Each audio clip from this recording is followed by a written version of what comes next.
So there's an American experiment going on. The crisis of loneliness, by the way, is also a little bit American, unfortunately. You've scanned the headlines, read the articles, and liked the posts. Now listen to the experts themselves in the Future of Work podcast, presented by allwork.space.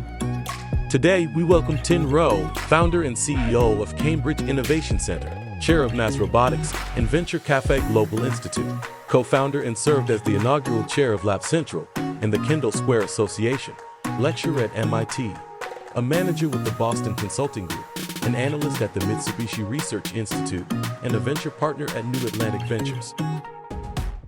Hey, Tim, welcome to the Future of Work podcast. I'm really excited to have you on today. And gosh, I've known CIC since I think day one. So this is a particularly exciting time for me. Can you tell the rest of the audience a little bit about CIC, your own background, how things have evolved to where you are today? Sure. I guess we're one of the earlier players in this space, so certainly not the earliest. And We're by the space, you mean the flexible workspace Yeah, sector? the flexible work and in general category that we fall in. I founded the company in 1999, actually without an intention to be in this business. It was just a bunch of friends from MIT that were looking to get a cheap place to work and start companies. And we were having trouble getting leases because the landlords wanted, personal guarantees and long leases, and startups generally don't have a long planning horizon. They don't know if they'll be around in a few weeks or months or years. And so it's difficult to go, the lease route. And so we just rented some space. We were fortunate to get the local university, MIT, to rent us some of their space when we first started out, and discovered, like many others, that working around other people is great.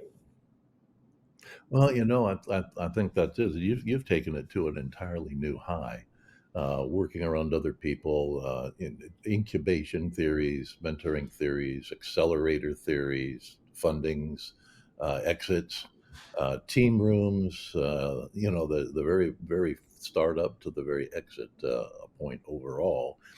And have you seen a paradigm shift, or what paradigm shifts have you seen? And as it goes towards the origination of when you started through the changes in company cultures, funding, what have you seen, and where do you think it's taking us? There actually have been a number of interesting paradigm shifts. So when we started in 1999, if you look at Google, the word coworking didn't exist. It actually started showing up around, I think, 2006, 2007, somewhere like that. And there really wasn't a history of doing this sort of thing very much. You had executive suites where you had, folks like Regis out there that had, kind of beautiful wood paneled workspaces with private offices for each company. But you really didn't have the kind of sharing environment where people were kind of in each other's soup, talking with each other all day and kind of sharing ideas and helping each other out. That really was probably first born in my experience. On the West Coast, there was a group called 10, the Enterprise Network in San Jose, that was one of the great early ones. That was the beginning of incubators. Exactly. The first incubators, I think, started in the mid-late 80s, and they were college-based. They were basically focused around universities. Right? Exactly. And then they became kind of focused around business clusters, like the Silicon Valley cluster. There was, I think there was something also in San Jose called like the software business cluster early on that was well run. And so I actually went out and visited these places before founding CIC in 1999, and just to get a sense for what I was, going to experience. I visited St. John's Innovation Center in Cambridge, England, next to Cambridge University, Yep. in the Cambridge Science Park, which was also one of the early great ones. And St. John's was doing science stuff where other places were really just offices. And that was another inspiration for us. There was really nothing around MIT quite like this at the time. And there was a lot of need, a lot of desire by early stage entrepreneurs with a science background to kind of share space, but also get the help that they wanted from each other. Well, I know that as incubation became co-working in many respects, um, that things changed quite a bit. But what have you seen in the way that space is used, the impact of that on a company's growth, the impact of space design decisions on a company's culture, and how does a company perpetuate that? It's one thing to say, "Hey, we can. We're in startup mode. Here's what we're going to do. Cool." But how do you perpetuate that through the entire growth cycle of a company? Well, okay, so you asked about design. I'll start with that. My early work after college actually was in Japan at Mitsubishi Research Institute. And the work style there in a Japanese company, if you're familiar with it, was long tables Yeah, with chairs at the tables, much like today's co-working, but it would be one company. yeah. Work bar. Um, that kind of, yeah, exactly, that layout. And when I got to the US and started CIC, I created spaces like that for the companies at CIC. And you would agree, you would believe this, but many people wouldn't. That was anathema. At the time, Americans had offices, private offices, and the notion that you would sort of work at a desk without a cubicle wall or something right next to someone else was strange to people, and it really pushed them. In the mid 2000s, when the concept of co-working was born, there was a group called Beta House in the Cambridge area that did it before we did. They just took a private home. They took bedrooms and threw in desks and chairs and said, okay, everybody from different companies is now going to work in the same room without cubicle walls, et cetera. That was really revolutionary. There were just a few places around the country that were doing it, and people were like, is this okay? It was sort of like when you first took an Uber and you're like getting into someone's private car and you're asking yourself, is it okay to get into someone's private car? It was that kind of feeling. And of course, now we've really all adopted this notion that it's okay to be, kind of physically around others that are not part of your organization. So the design shifted, I think, from kind of a classic American, almost law office kind of layout that was frankly very expensive, space-wise and construction cost-wise, furniture-wise, to this very fluid, very flexible, very cozy kind of model that is popular today in the open areas within co-working. Of course, not every kind of shared workspace works that way, but Well, well, that, go ahead. one thing I want to interject there is that I agree with you that there was this blossoming of new types of space and the new types of space use, but that didn't diminish the earlier business models. They were growing Yes, simultaneously as exactly. well. Classic, you use Regis, IWG, the old Alliance centers. All of those were flourishing also.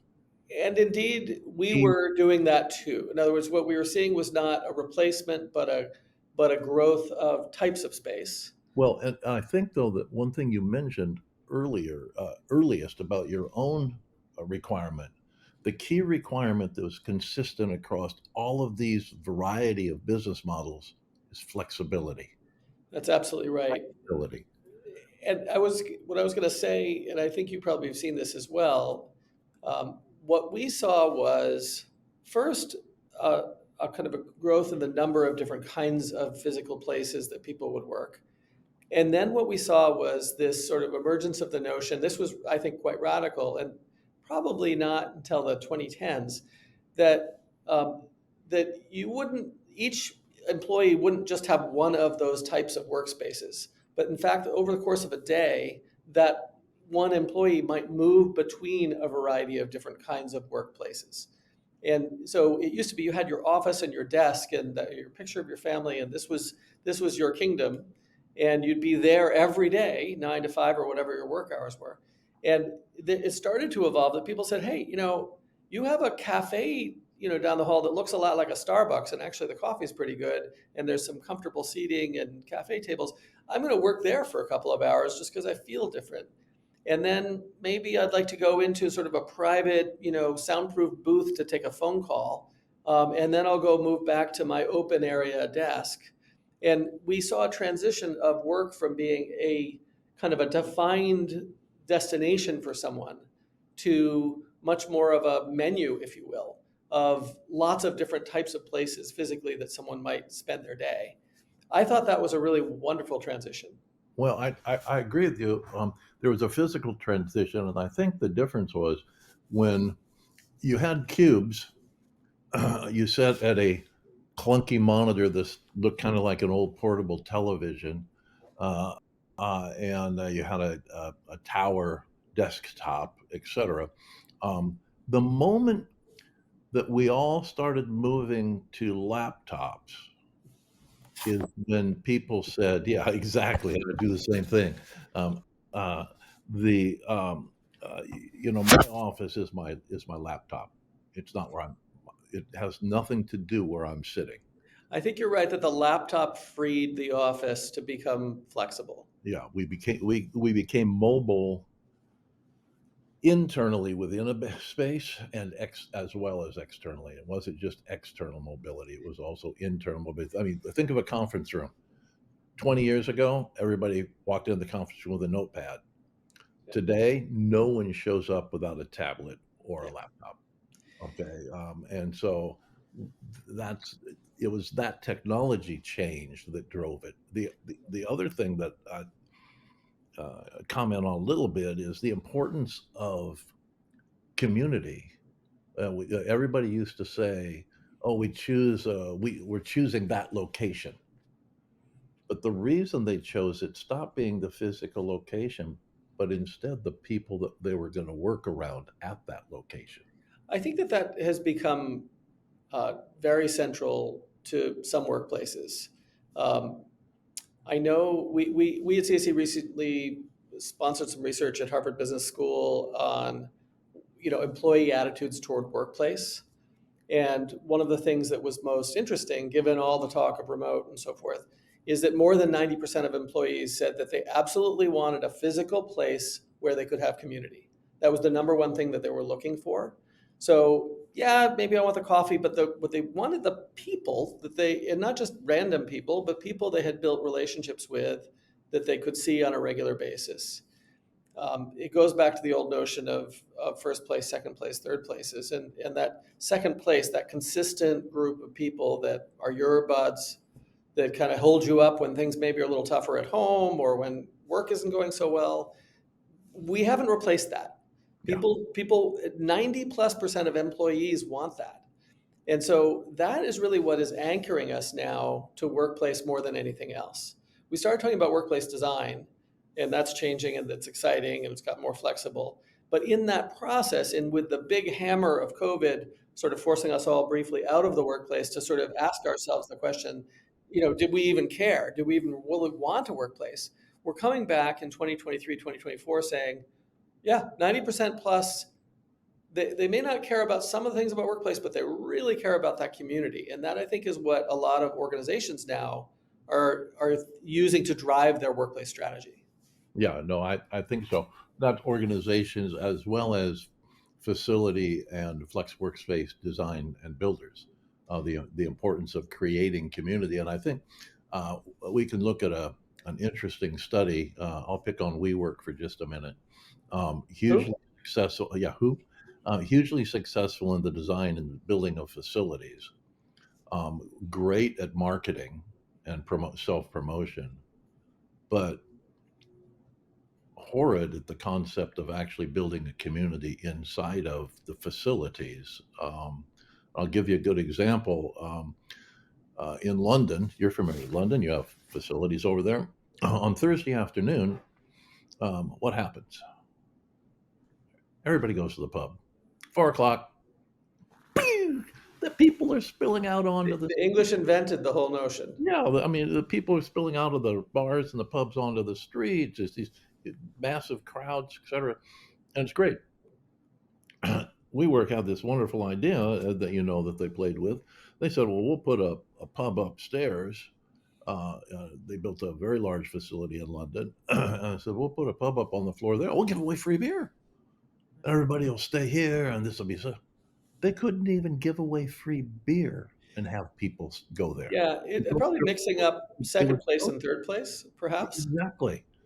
Exactly, but so there was a failure there to establish a sense of community, even though it carried all the labels. So it's not as easy as a marketing plan. It's it has to be genuine, or it doesn't work. So we've learned a little bit about this, and I'm sure you have over the 25 years we've been doing this. Um, there are a couple of things that seem to have worked in terms of building community in our experience. One of them is that it's actually real work to build community. Anyone who has been part of a church group knows that it's not it doesn't just magically happen. That there's a group of dedicated people who put a lot of time into organizing and building that church community. There may be a pastor or a priest or whoever it is in your religion, but then there's a lot of other people that put a lot of time into building it. And I think that most American companies and many shared workspaces haven't really figured out how to resource that element to the point that it has authenticity and substance to it. So that's a piece to it. Another thing that we found is that as we've built more and more specialized communities, we've spun out a couple of nonprofit shared workspaces with specific industry focuses. We helped create something called MassRobotics, which is a 501c3 Mhm. shared space for robotics companies in Massachusetts. We think it's the largest in the world. It's about 80 robotics companies all in one building with all of the equipment that you would need to build robotics companies or Mhm. robots. But because of that kind of thematic connection that those companies have, the community side is also very strong. So instead of saying, "Hey, we're just going to have," if you want a third space, you're better off with a pub, where you're going to run into somebody you have kind of no connection with, and you might not see ever again. And that's what third spaces are for, to kind of explore, right? Um, and second places, the consistent community that we come back to and build deeper relationships with and support us, they work better when we have some kind of connection. We found. So I would say that workplaces sometimes they're successful with some third place communities, and I can talk about that in a minute. But where they can be particularly successful is strong second place communities. And that would be somewhere where you say, I'm having trouble getting my robotics company funded, or I'm really having trouble finding engineers with the right kinds of skills, to a dozen other CEOs who you actually know, who you've come to know over a period of years, and they help. And so there's sort of, I would say there's two flavors of community. Both are important, and I think both apply to workplace in general beyond shared spaces. If Yes. you within a company where you have that network of relationships, that's you've got the same sorts of challenges. I'm trying to figure out how to deal with my boss. The regional vice president is not listening to me, is not supporting my initiatives. How do I get that to happen? That's community that supports you there. And then there's this thing that we tried to do, this third place community, and there's a whole different set of dynamics there, but it also can be done in a workplace context. It just requires a lot more focus. Well, no, I agree with you, and it's funny to throw some definition on things when we talk about business centers, executive suites, co-working centers, etc. We're really talking about a business model that combines people, place, and technology Yeah, into a single bundled product and delivers it with a highly flexible service agreement. That's what we're talking about as a that's business. a great definition. Well, I'm going to use that. I've been using it for years, so I practiced. Uh, um, the so we're doing that, and then when you talk about adding flexibility as one of the core components to that, that's one of the drivers to that. But when you talk about adding community, you have to make sure it's genuine and not just a product. Hey, we have community, and I remember when co-working first started up. I was at a co-working meeting, and there was a mix of new co-working excited people and a few business center people there, and somebody said, "Oh, we've invented community," and da da da da da da. And I was sitting next to this lady that I knew. She's from Texas, kind of think of a big-haired Texas blonde, and she said, "Honey, We just used to call that networking. And, it was just people getting together to figure stuff out overall. So the concept's been around forever. It's the practice of them that's changed and the prioritization of them that's changed. So a business center becomes an incubator, and then an incubator becomes an accelerator.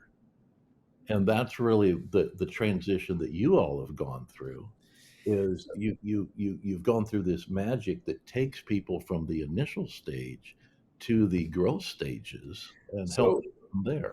let me touch on a couple of things there. In terms of this building community, we tried early on and failed, having a few of our employees, asking them to go get gathering people to gather together once a week and have beer. The same thing that you talked about with WeWork. It didn't really work that Yeah. well. And um, then we tried to, and it used a very important word, authenticity. And I struggled with this a little bit. It's like, what is it that isn't working? Um, and we ended up creating a separate nonprofit called Venture Cafe. And it was inspired by a book written about networking at MIT called Venture Cafe. And the author let me use the name, which was lovely of her. And we talked about the pub at MIT. It's called the Muddy Charles, and how people with entrepreneurial interests would get together there once a week. Venture capitalists would show up because Mhm. they knew that the kids at MIT with new ideas would be there on this particular day. And there were maybe 6 or 7 tables and just regular old little pub, and you get a beer and you kind of sit around and Bob Metcalf, the inventor of Ethernet, who at that time was a venture capitalist, would show up. Um, and it really worked. And out of that came multiple IPOs and so forth, companies that went on to greatness. And it turned out that there needed to be this kind of neutral ground, if you will, that was declared as, hey, this is a place where if you're an entrepreneur and you want to share your ideas and maybe find investors or partners and whatnot, that needed a certain level of authenticity. So we mimicked that, and we created a nonprofit to do it. And we felt that as a nonprofit, it would have a greater reality, a sort of authenticity to Mhm. it. Hey, this is a Absolutely. job and a marketing job or something at a company. And we're now in 14 locations around the world. We've had 600,000 people come to these events. It really worked. But it has enormous staff, by the way. We get donations from big companies and stuff to help pay for running it. So it's not a part of a business enterprise anymore. It's become, if you will, its own separate animal. And so just to sort of close on that topic a little bit, finding the authenticity to build community is really important. There are probably lots of ways to do it. We did it by creating a nonprofit, but I think there are other ways to do it, but it has to be real. And when you do that right, it works. So Venture Cafe here in Cambridge, we get about 400 people every week.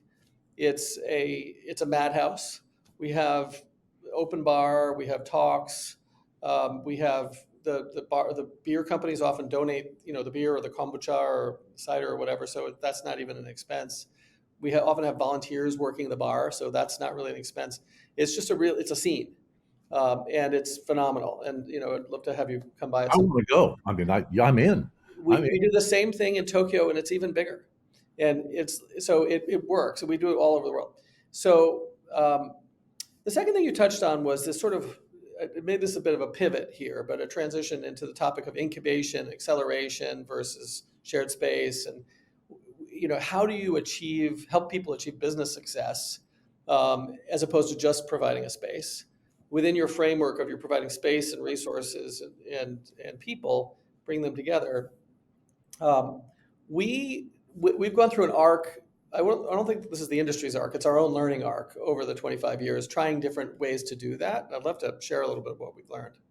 Well, I think from a trending point of view, I think that's really important because what you're talking about is the evolution of this type of workplace that you're involved in, and really how that spreads out to a broader and broader platform overall. I mean, we go back to that um, co-working, and we talk about definitions, and I would say that from relative to community and where it starts is the co-working's brand promise originally was business growth through a collaborative community. Yes. And it was that collaboration amongst the the the the diversity of the companies was the strength of the collaboration overall. And so as you see trends establishing and moving forward 3, 5, 7 years from now, how do you see this all going? So I have a very clear perspective on this, but I could be wrong about it. But this is just how we've come to look at it. We started thinking, okay, let's help these companies succeed. Our friends that were, sharing space with us in our own companies, and so we set out. We called it an incubator, which was the word of the day back Right. in 1999. And so our legal name is actually still Cambridge Incubator, believe it or not. And we got financing from venture capitalists, and it was sort of a Y Combinator kind of vibe. Let's create companies from scratch and help like promising early companies. What we found was that there was a difficult tension between a company that was coming in, getting space from you. Oh, by the way, the space was free, and we gave you investment, like a classic incubator, right? In the very beginning. Um, Companies might make it, might not make it, but if they were struggling, they kind of wanted to stay in the space, and it was awkward to try to tell them when it was time to leave if things weren't happening, especially when 2001 the dot-com bust hit. Mhm. Companies were kind of dying left and right. Um, we said, you know what? Maybe what we should do here instead is to charge like a true fair market price for everything people use. And Mhm. then if there's sort of investment and equity support and so forth, let's separate that off into a separate entity. That's all it does. And lo and behold, we created a venture capital fund, and we just Right. on the side, and it was a true regular venture capital fund. And we split an incubator into a funding source and a space provider. Mhm. Um, that was the best thing we ever did, by the way, because it made everything rational. You came in and you said, gee, I'd like some space. And we say, well, the space costs this much. And then you go to the venture capitalist. If they would give you the money you needed, you'd then pay for the space. And if you didn't need the space anymore, you were definitely not going to pay for it. You'd leave it of your own accord and let somebody move in. Well, that was I think evolutionary because the first incubators that were non-university based, and even them, they required funding. The first incubators would do somewhat the same thing. Hey, we'll help you grow. We'll give you this. We'll give you that. We'll Maybe take take some equity. take a Yeah, little piece of the company. Those right. incubators themselves were seeking funding. Exactly. Yeah. So they were saying, "Hey, my business model is an incubator, and I'm going to And we raised funding that way. I raised $17 million. companies."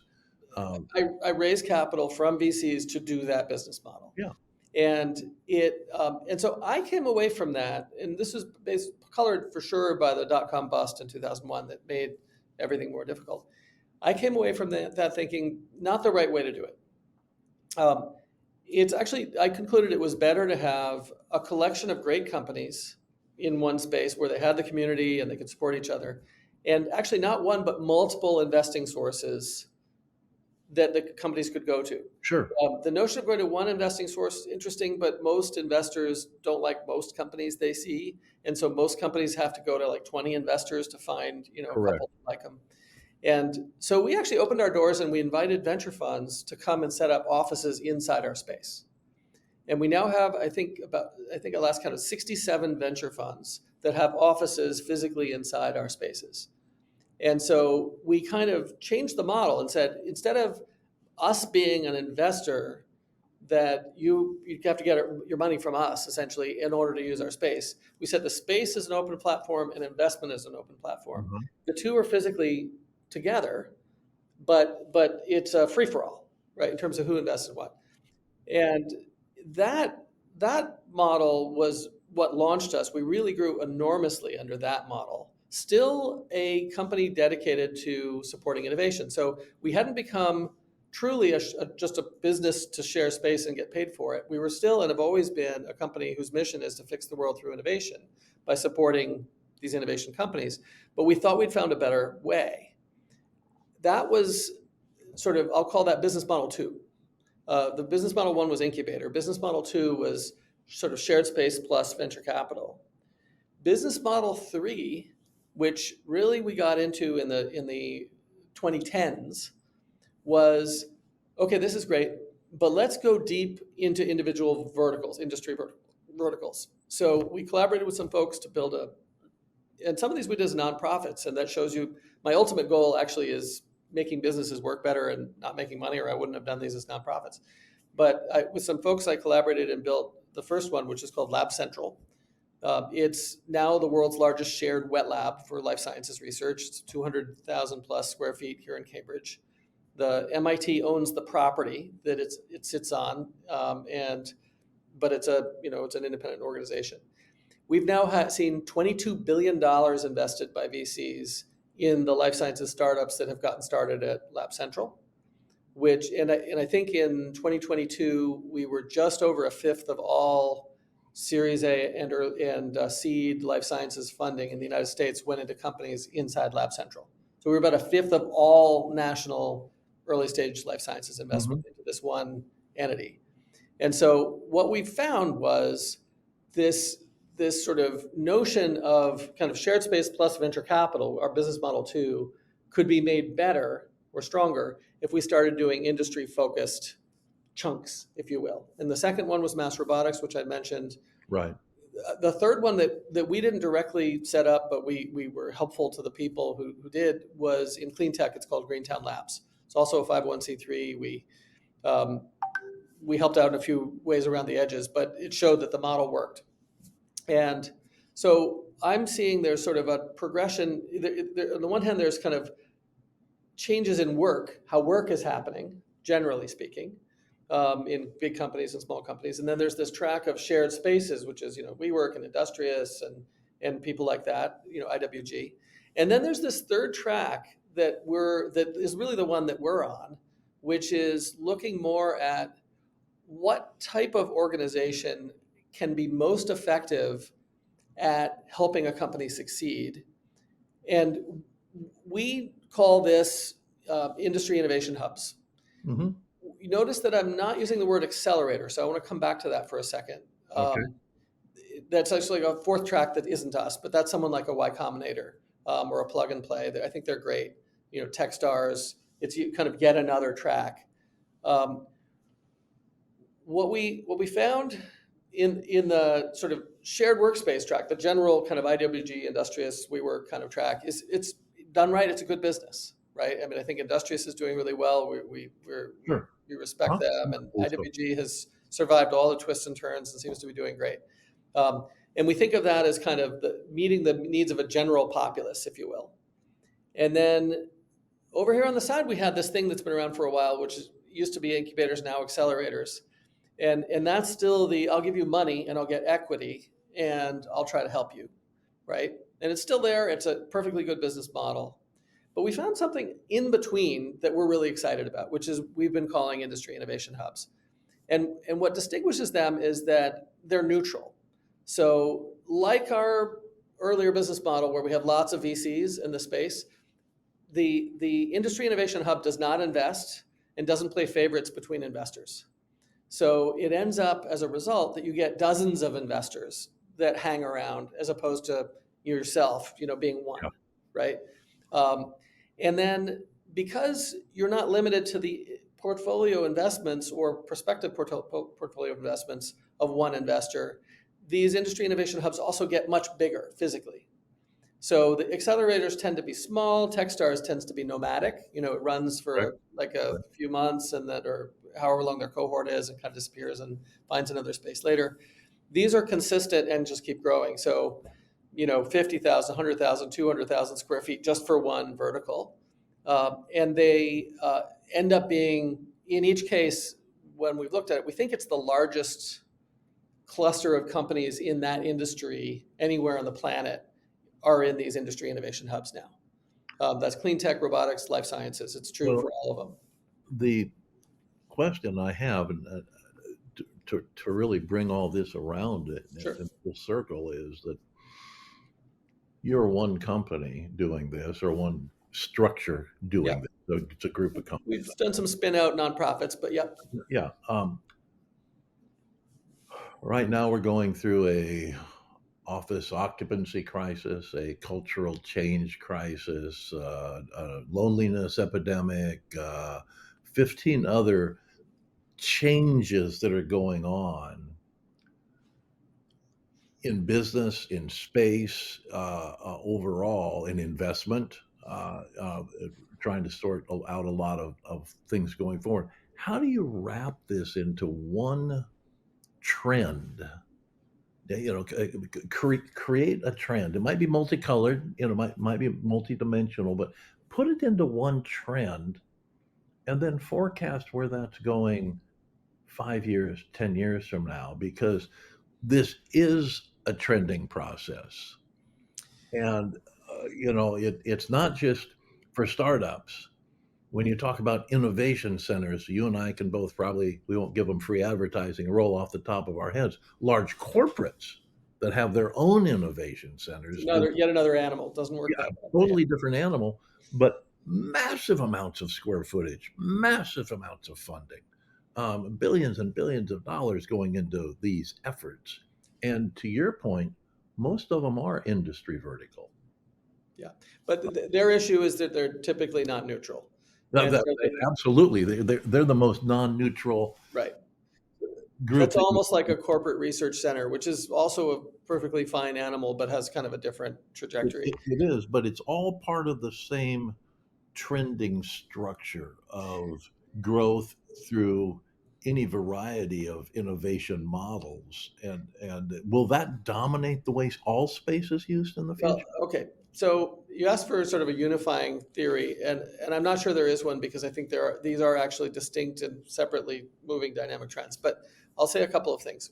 One, let's not get too caught up in what's going on in the United States, because Correct. the United States is right now in the world somewhat unique in a number of dimensions. Yes. We seem to be amongst the countries the top or almost the top of interest in remote work and hybrid. If I go to Tokyo, in our Tokyo Cambridge Innovation Center, large, beautiful space, packed, and I look at Monday, Tuesday, Wednesday, Thursday, Friday attendance, it's about the same. All the same, yeah. And so you say, well, okay, so this hybrid thing that we all think is the future forever, it apparently isn't in big parts of Asia. It's also true. This, what I just said, is also true in Singapore and China and other places. So, and it'll be interesting to see whether long-term we can compete, or whether competition will cause American companies that reject that trend to be more successful and those that don't to not be. I don't know. We'll find out. But let's not. So there's an American experiment going on. The crisis of loneliness, by the way, is also a little bit American, unfortunately. If you go to Spain, I would agree. The British may have invented pubs, but the Spanish invented tapas bars, and everyone, just as much as the British, are there with their grandparents and their kids until 11 o'clock at night, just chatting, and the level of community is off the charts. I don't think they have a crisis of loneliness. I would agree. I would, having enjoyed a lot of time in Spain. So my point is that there's some sort of country-specific or region-specific trends that are kind of shaping things a little bit. But what are the macro trends that may be global that are shaping things? We talked earlier about the laptop, and I think the smartphone arriving in 2007 also had enormous impact in terms of, okay, we're all a little bit more mobile. There's clearly a macro trend that corporates that once used to you think of like Google as a Mountain View company or what have you, are now everywhere. Right, and they've got small offices in many, many cities. They are essentially globally distributed, and so I would say that's a big macro trend. It's become more possible to do that. Many companies are saying, like, work wherever you want to work within our system. CSC certainly does that. Say that all companies are now international. Exactly, customers are international. International, because it just. Every company crosses a border these days. The software that we run on is developed by a team of our employees, but they sit in Poland, right? And so companies that thought they were kind of domestic or one country or whatever, they're not anymore. So I would say that's a trend toward kind of global distribution of operations. I would say there's a trend towards this increasingly kind of companies are open to different creative ways so they're open to working like Japanese in Japan and working like Americans in America. And so in effect, we have simultaneous experiments going on around the world. A company may say, hey, I've got a new product. I'm going to home this product with my Chinese team or with my Singapore team. And so there's an opportunity for a single company to determine which workplace, culture, education system, everything sort of functions better, which creates incredible global competition, right? Not competition between companies, but actually, interestingly, competition between countries. between cultures. As right, are the Google teams in India more or less productive than the Google teams in Mountain View or in Boston? And they know because they see the outcomes of this, and they can shift their employment as a result. So you're now, so I would say that's a macro trend. Another thing that's really interesting, and I've been watching and trying to figure out, is the growth of kind of global neutral megacities. So if anyone's been to Dubai recently, you're familiar with this is a country which is roughly 90% non-Emirati people. Only 10% are from Dubai. So is Doha, for that Right, matter. Doha, exactly. Yeah. And so these are basically global cities. I mean, to some extent, London is becoming that as well. But they're essentially global cities where kind of there is no domestic really anymore. There's such a small percentage that that everyone is from everywhere. The average stay in Dubai, the average time that people live there apparently is 6 years. Hmm. So they're also highly dynamic. And you've got Saudi Arabia building NEOM, which people may think maybe it will happen, maybe it won't. But I've been to their I model think it will. demonstrations and so I forth. think it will. They're very serious. Yeah. And they're building a city that will be technically, physically, aesthetically, uh, let me just say, very competitive with everything that we've got, Yeah. right? No, Um, I agree with that. It's funny. Uh, Dubai. Somebody asked me what I thought of Dubai, and you're referencing culturally in the mix. And I said, well, if you take New York, mix it with Las Vegas, and have Disneyland run it, that's Dubai. that's exactly right. And then take out the sin part of Las Vegas because they don't Yeah. have much of that. Yeah. And it's family friendly. Yeah. Um, Very family friendly. it's got the craziness of Vegas without the Sin City piece, and so it's but so the world is birthing these. Take this. So take a list of the world's cities, but order them by population. Okay, take a major city like Seattle that we love. Headquarters for Microsoft, Nintendo. What would you say Seattle's rank order is in the world's list of cities by just population? Oh, by population? Yeah. Oh, it doesn't count. Right. It's like number 750 Yeah, on it the list. doesn't Right. count. Yeah. So this is my point. We have 750 cities bigger, 749, whatever, bigger than Seattle around the world. And many of these historically had poor education, poor communications, poor network transportation, poor medical systems, all that. That's radically changing. And you go to a city that you might have thought of as Eastern European and slow and backward, like Warsaw, Poland, and it's more modern than anything you see in the United States. Yeah. Go to Sofia. It's the same way. Oh my gosh, right? So, and Americans don't necessarily know this unless they've been to these places recently. And so these places are coming up, they're organized, they have competitive systems, as I mentioned earlier. I'm not saying that every one of them is better than Americans, it's not that at all. I'm saying it's a competition. Yeah. And so and the global companies are saying, I can be in any of these places. I'm not stuck to any of them. And the countries like Saudi Arabia are saying, I'll make my cities competitive, the city itself competitive, better transportation, safer, all those sorts of things. This is the world I think that we're headed towards. Within that workplace, what's happening with workplace, I think the macro trends that sort of apply in my experience everywhere are the shift towards sort of flexibility in the sense of not just how long my lease contract is, but the type of physical space I'm working in, even within a day, shifting around there. I'm placing a bet, and I think it's a good bet, that the other macro trend we'll see globally will be this clustering of companies within particular industries. It's not a new trend historically if you think of Hollywood and movies or Wall Street and finance. If you go back to the 15th, 16th century and think of Italy, Venice trade, Absolutely. The skill sets converged.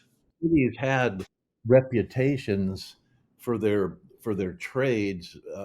At that point, and the concept of city states as economies were Right. massive in the world at that time. So maybe we're going retrograde here. So I have this grand theory, Frank, that I'd maybe like to write a book about, which I'll share with you here first, which is that every single place on the planet can be globally competitive. It simply needs to figure out for one thing that it does to do it better than anybody else. So there was a town in somewhere in New York State that they renamed at one point Glover Town because it was the main place in the world that people made gloves. And there were many, many glove manufacturers there and people who sold the special thread and knew how to stitching and all that. All of the expertise around glove making concentrated in this little town. And I think you can do that anywhere in the world. You have to have the foresight of thought to pick a place that you can win in, right? And then you can really stand out. We were invited by the governor of Rhode Island to build an innovation center in Providence, which is population around 200,000, making it tiny. Yeah. And it's close to New York and Boston, which is a tough thing because your talent gets pulled to these flashy nearby cities. And yet we set out to build an offshore wind hub there, a hub of companies that specialize in offshore wind related technologies. We now have 36 offshore wind companies in the Providence facility. It's the largest number of offshore wind companies in one place that we know of anywhere in the world. Providence isn't windy. It's got the coastline, it's windy. It also is just that they picked it. Yeah. That the city and the state said, we're going to lean in on this. And they did it early before anyone else was thinking offshore wind was going to be big. Obviously, it's getting very big now. Right.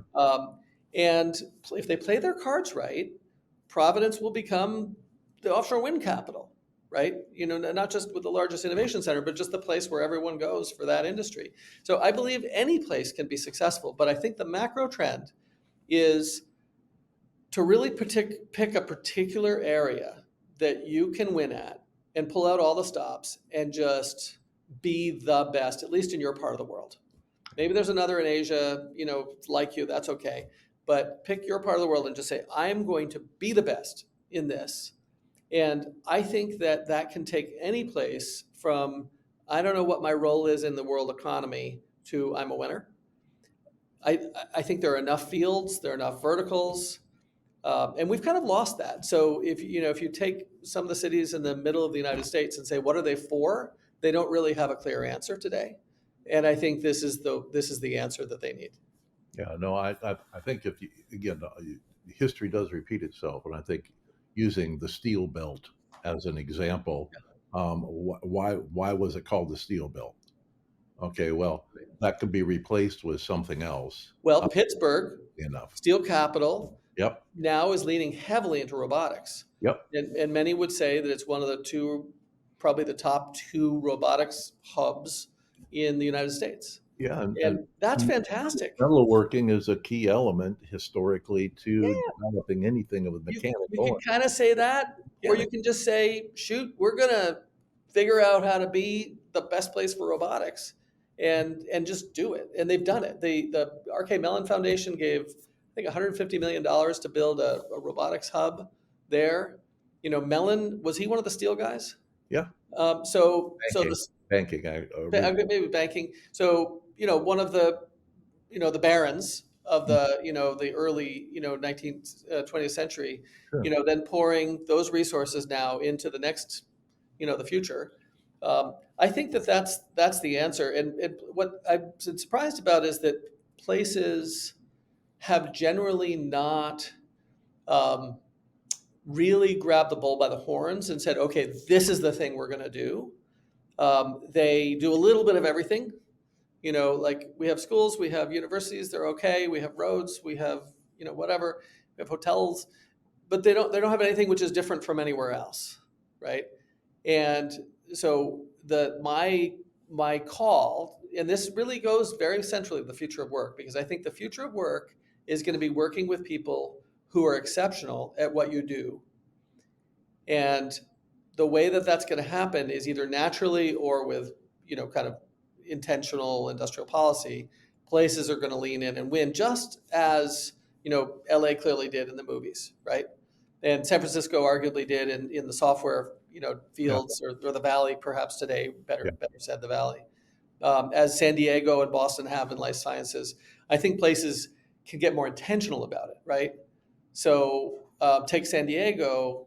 Um, IQHQ bought 2 million square feet or whatever it was of ground near the port in downtown city. Until right. then, nobody would, even though San Diego region was a life sciences headquarters, there was no life sciences in the city of San Diego. No, it was all up in La Right, Jolla's and strip I there. think that was a mistake. There was no center to San Diego, and now finally there is. So, this is my big thing on the future of work, is that it's going to be about specialization, leaning in, building community. Going to the beginning of our call, our conversation, but in particular around those industries that you in your city have chosen. This is going to be our future. Building that community deeply. I think that with that recipe, you can take some of these struggling cities around the world and give them purpose and direction. I think that's I think you're absolutely right, and the history points out the success of that model. Seems to. We're adding our current assets that we have today in technology, communications, flexibility, et cetera, that weren't available back then Yeah. to that model, and there's no reason why that shouldn't be a massive future of work trend that we all look toward. And the key will be not just the cities determining that, but us determining which cities we want it to be overall. So Tim, if somebody wanted to reach you, we're running long here, but if someone wanted to reach you to discuss this in more detail, Just how email me. do they do? It's If you look at the screen, it says Tim Rowe, founder and Rowe of CEO at CIC. My email is rowe@cic.com. Perfect, perfect. Really easy to remember. Our audience be very grateful for that, and gosh, I'm grateful for our conversation today, and look forward to the next time. Thank you. If it's impacting the future of work, it's in the Future of Work podcast by allwork.space.